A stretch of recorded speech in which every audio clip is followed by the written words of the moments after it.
大家好，ST 今次就介紹 Tiny 微影嘅刀劍神域縴島300，係啦，或者係出嗰時我都未開始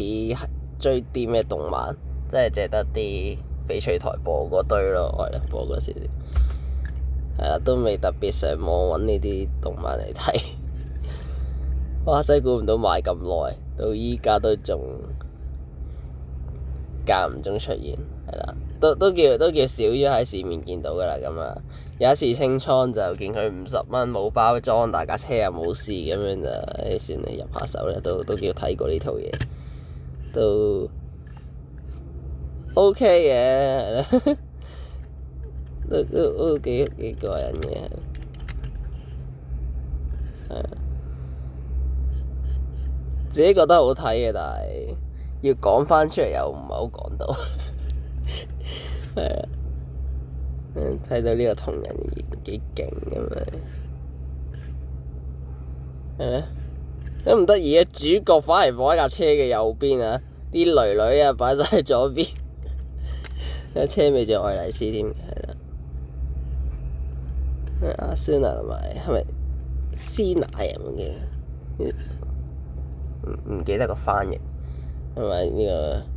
尤傑奧同埋同人就喺右邊，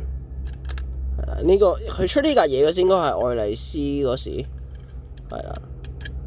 有冇個 Alicization？ 係，所以有3個都係愛麗絲編嘅嗰個服裝。但係左邊呢個就係 GGO 噶，係 GGO 入面嘅衫，即係嗰時未做到未，係啱啱開始愛麗絲篇，所以係咧呢兩個角色就仲係 GGO 嗰時嘅衫，係咧都好後期先潛行去呢個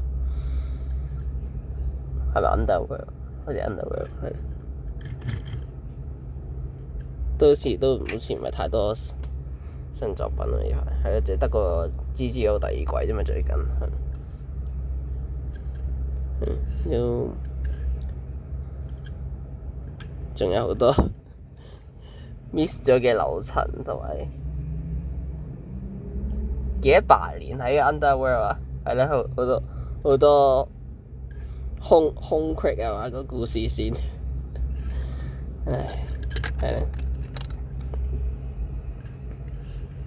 咁功能就淨係得呢塊尾板喐得咯，